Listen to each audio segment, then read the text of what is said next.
কাছে নিয়ে এলেন? ওনারে চিনস না তুই? উনি অনেক বড় তান্ত্রিক, এই দেশে ওনার লক্ষ লক্ষ মুরিদ। উনি নতুন একটা বই লিখছে, বইয়ের নাম শয়তান ধরার গর্জন।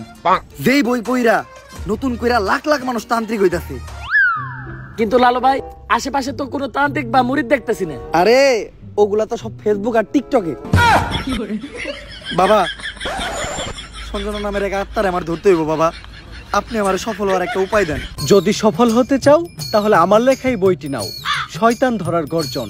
এই বইটি নেওয়ার সাথে সাথেই তোমার জীবনে থাকবে না কোনো অর্জন। আমি কথা দিয়ে কথা রেখেছি, শয়তান আসেনি তো ফিরে। আমি শয়তান তাড়ানো গল্প লিখেছি আমার সারাটি জীবন ধরে। আমি অন্ধকারে মোমবাতি জ্বালিয়েছি, তবুও পাইনি ভূতের খোঁজ। আমি ভূতের অপেক্ষায় ছিলাম, ভূত নিজেই হয়েছিল নিখোঁজ। শয়তান ধরার গর্জন, পৃষ্ঠা নাম্বার চুদলিংপং। বাবা, এটা তো মন্ত্র না, ছন্দ কইলেন। মার্কেটে আপাতত ছন্দই চলে। বাবা, বইটা একটা আমারও লাগবো। দাম কত এটার? মাত্র 1000 টাকা। 1000 টাকা দিয়ে আর কিনুম? 1000 টাকা হাতে নিয়ে ভূতের ডাক দিলে ভূত নিজেই চাল চলে আয় পড়বো। 1000 টাকা দিয়ে বইয়ের দাম, এই বইয়ের বিশেষত্ব কি? এই বইটা আমি আমার নিজ হাতে লিখেছি। দেখি, হাতের লেখা এত খারাপ? দেখি বইয়ের প্রথম পৃষ্ঠায় কি লেখা? মানুষকে ভোদাই বানানোর 100টি উপায়। 1000 টাকা দিয়ে 120টার এই বইটি নেন আর ঠাস করে ভোদাই হয়ে যান। এখন সফল হইতে গেলে তো এই বইটা লাগবেই, তো এই বইটা আমি নিয়ে গেলাম। বইয়ের টাকাটা? ওইটা আমি হোয়াটসঅ্যাপে পাঠাই দিব। গুরু, আজকের থেকে আপনার লেখা এই বইটা পইরাই আমার শয়তান ধরার যাত্রা করলাম শুরু। শয়তান ধরার গর্জন, পৃষ্ঠা নাম্বার চুদলিংপং।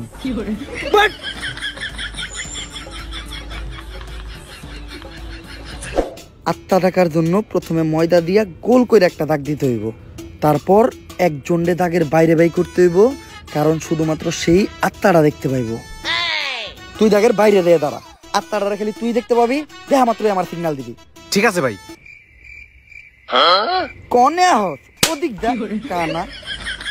তারপর মোম জ্বালা আর পড়তে হইব, আত্মা ডাকার এই মোমবাতি জ্বালাতে পেরেছে কয়জন? বেশিরভাগই তো জ্বালাতে গিয়ে নিভিয়ে ফেলার গর্জন।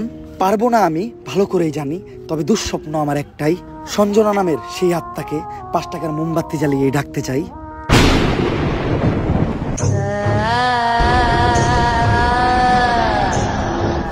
ওই দেখ তো, কোন আত্মাটা আইছে নাকি?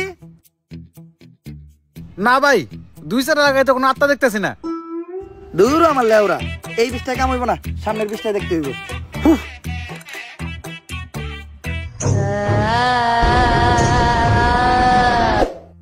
অশুভ আত্মা ডাকতে গেলে একটা লাশ লাগবে, তাও আবার মাথা ছেঁচা। এখন মাথা ছেঁচা লাশ কই পাই? লাশ তো মর্গে পাওয়া যাইবো, কিন্তু একটা লাশের তো অনেক দাম, মিনিমাম 70-80 হাজার টাকা। 70-80 হাজার টাকা তো জিন্দা মানুষেরই দাম নাই, বাদ দে, লাশ লাগবো না। কিন্তু লাশ ছাড়া আবার আত্মা ডাক মুইবা কেমনে?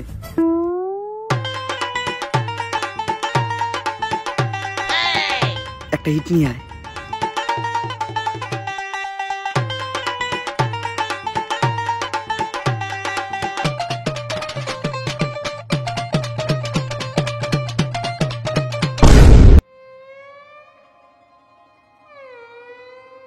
কপাল ভালো আমি কানা আসলাম না, নাহলে আপনি আজকে আমার লগে এই কামটা করতেন। আরে না, তোর লগে এই কাম করতাম না, আমার ভিতরে একটা মানবতা আছে না।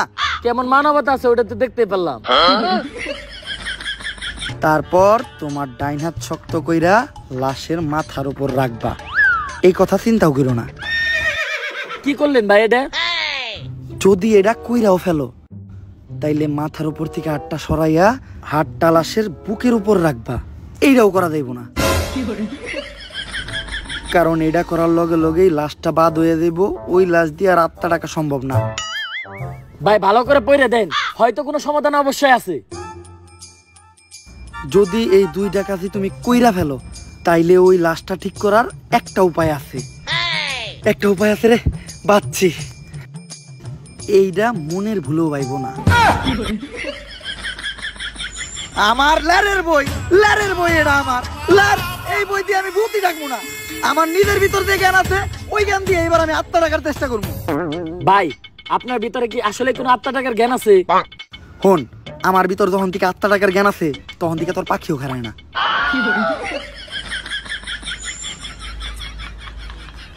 এগুলা কি করতেছেন বাবা?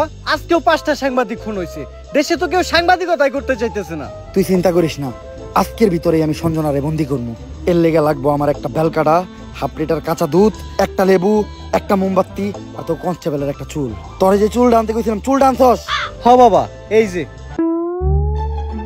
এই চুল এত ছোট আর এত মোটা কে? এরকম চুল তো আগে দেখি নাই। কনকার চুল এটা? কনকার চুল বাবা, ওইটা তো জানি না, পাইছি ওই কনস্টেবলের আন্ডারপ্যান্ট থেকে।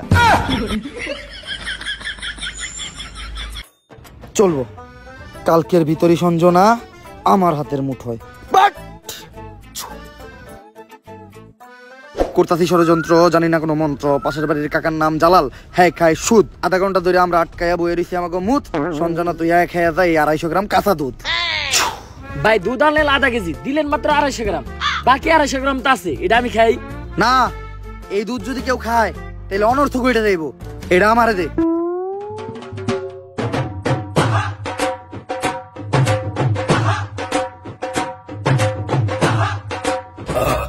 ভাই আপনি না কইলেন এই দুধ কেউ খাইলে অনর্থ করে যাইব গা, তাহলে আপনি খেলেন কে? আরে আমি তো খাই নাই, পান করছি। সবকিছুই রেডি আছে, এখন খালি এই কাঁচা দুধের ভিতর তাজা রক্ত দিতে হইব। দে তোর 8টা দে। 8 টাকাইটা কয়েক ফোঁটা রক্ত দুধের ভিতর ফালাই। আমি দিমু কে? আপনার ভাল লাগলে আপনি দেন। আরে রক্ত তো আমি দিতাম, কিন্তু আমার রক্তের গ্রুপের লগে সঞ্জয়ের রক্তের গ্রুপ মিলে না। রক্ত লাগবো এ পজিটিভ, আমার রক্তের গ্রুপ হইলো এবি পজিটিভ। এর লেগে তোরই দেওয়া লাগবে। কিন্তু ভাই আমার রক্ত তো এ পজিটিভ না, আমার রক্ত ও পজিটিভ। ও পজিটিভ? আমি তো বুঝলাই গেছিলাম ও পজিটিভ রক্তই তো লাগবো। দে।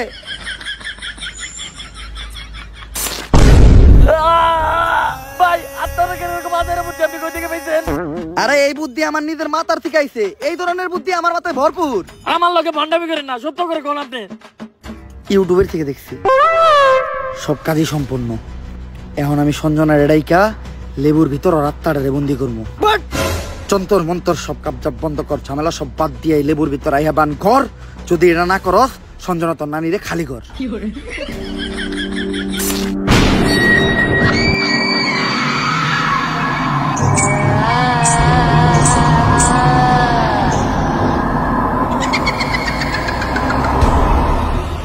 ভাই ভাই বাপ কাছে ভূত।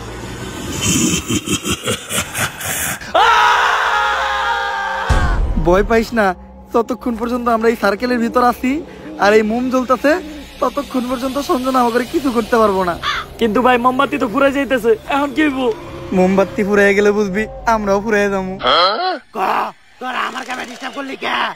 সঞ্জনা তুমি খালি হলুদ সাংবাদিক করে মারতেছো কে? মিডিয়া হলো এদেশে সব থেকে বড় শক্তি, কিন্তু হলুদ সাংবাদিকেরা মিডিয়ার একটা মজা বানায় রাখছে। এদেশে ছোট ছোট বাচ্চারা ধর্ষণ হয়, খুন হয়, এগুলা নিয়ে কোনো নিউজ হয় না।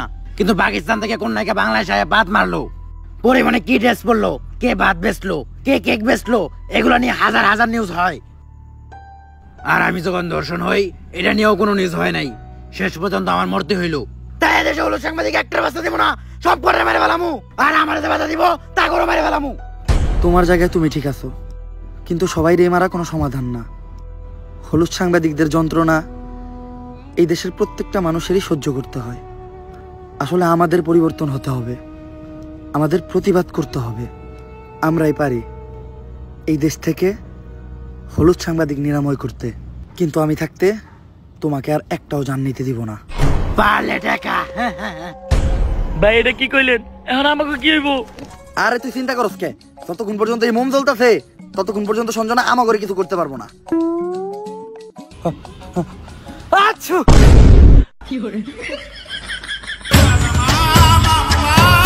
ভাই এটা কি করলেন? মামলা নিবিয়ে লাইলেন।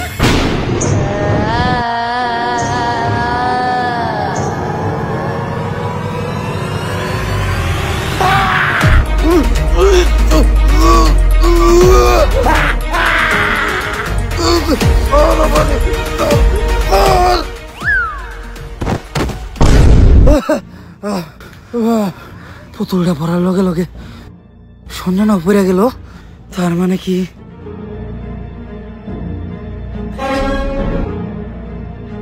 দুম ধুম তাক তাক ধুম ধুম ধুম ধুম তাক তাক ধুম ধুম ধুম। জাফরু এটা নিয়ে আয়। না না না না এটা করিস না। লেবুর ভিতরে ঢুকবি নাকি কইরা দিমু চুদলিং পং? আমি এনে ঢুকতেছি, কিন্তু মনে রাখিস আমি ফিরবো, আমি আবার ফিরবো।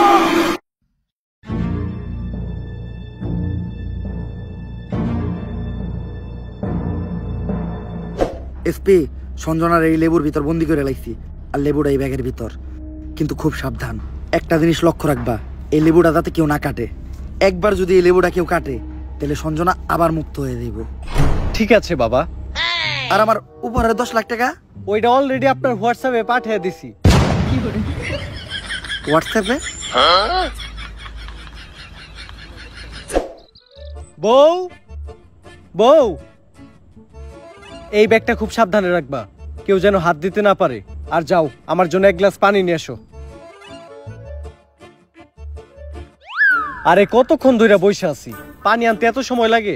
আরে আমি তো তোমার জন্য লেবুর শরবত বানিয়ে আনলাম। আমার লক্ষ্মী বউ। শরবতটা তো অনেক মজা হয়েছে। লেবুর শরবত যে বানাইলা, ঘরে তো লেবু আসিল না, লেবু পাইলা কই? কেন, লেবু একটা তো তোমার ওই ব্যাগেই আছিল।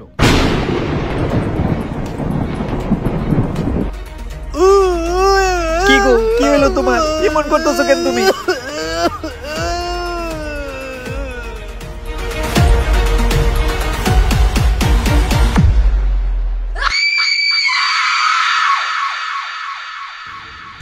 ভাই, সঞ্জনার কাহিনী তো শেষ করলেন, এখন আপনি কি করবেন?